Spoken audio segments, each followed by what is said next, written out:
vous êtes fondatrice de la pause Brindy. C'est un réseau en fait de jeunes aidants. J'imagine que vous le voyez beaucoup au quotidien, ces jeunes qui sont aidants d'un frère, d'une sœur ou même d'un parent. On n'en parle pas encore, mais il y a les parents aussi.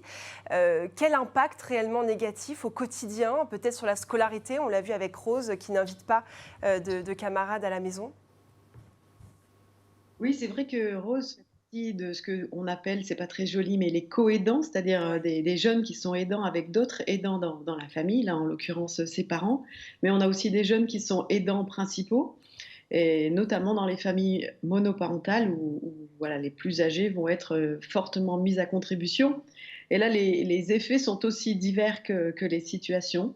On a des jeunes qui ont déjà des soucis physiques, des maux de dos par exemple, ou des gros soucis de sommeil.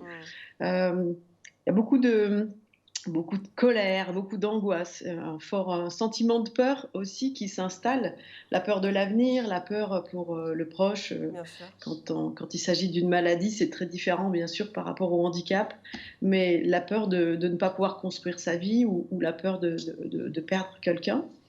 Et je pense que le dommage principal qu'on constate, c'est quand même un sentiment, enfin en tout cas une profonde propension à la dépression, malheureusement D'accord. chez ces jeunes quand la situation s'installe. Et alors là, quel est le rôle des Et du parents? Parce que là, le rôle des parents. oui, c'est aux parents peut-être d'intervenir pour essayer de soulager l'enfant, même si évidemment c'est au quotidien, c'est compliqué. Et puis là, on parlait de Rose qui est co-aidante, effectivement. Ouais.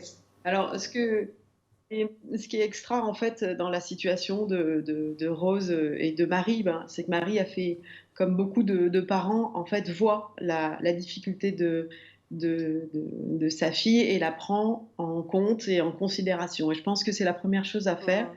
c'est de se dire, de voir ces jeunes et de leur demander comment eux ils vont et de le faire sincèrement en étant prêt à toutes les réponses possibles.